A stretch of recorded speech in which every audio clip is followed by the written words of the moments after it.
Pakita niya na yun, hindi talaga tayo naniniwala. Gawa ng yung kanyang mga binitiwang pananalita ay talagang yun ay sa puso ko talagang tumanim yun, no? Lalo na yung banta na ako ay mapapatay nitong administrasyong Marcos. Kaya hindi ako naniniwala na ito ay gawa-gawa lang sapagkat yung kanyang pananalita ay talagang napaka-spontaneous. Biruin mo, no?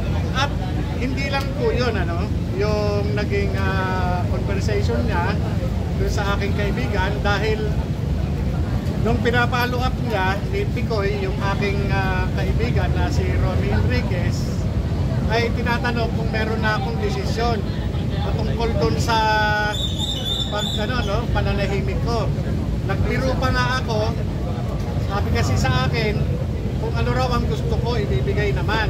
Kaya nagbiro ako na kung gusto nyo, loto. Sabi kong gano'n. At yun naman, ang tungkol sa akin na, sige, paparating daw.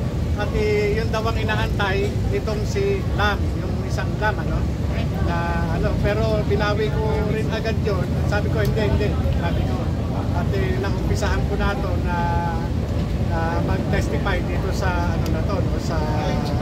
sa Senate. Sir, follow-up question lang, sir. Ano po masasabi niyo, sir, na nagtuon po sa paninira po sa pagkatao po niyo ito pong investigasyon instead na malaman ng katotohanan? Alam niyo, yung matalino naman ang taong bayan, At malinaw naman yung mensahe na talagang dinadivert lang yung issue. At yung makikita niyo naman, panay irrelevant naman yung mga sinasabi doon sa issue. Kaya wala talagang pa rin, Kaya doon pa rin sa sa nangyari, kagaya yung pagsasabi ng PIDEA na wala daw doon sa record, talagang wala talaga sa record dahil hindi nga natuloy. Pinigilan.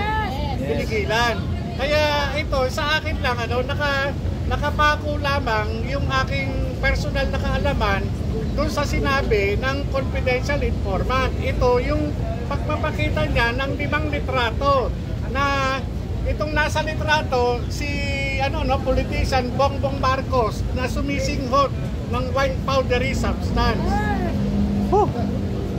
Basta lang namin yan. Opo, yun lang po. Sir, bali, ano po masabi nyo sinabi ni Senator Jinggoy na imagination niya lang po yun?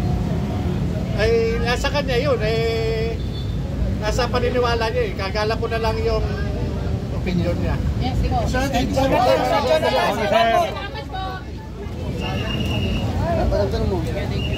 Sir, saan anong kailangan pagkaroon kayo ng lakas ng loob?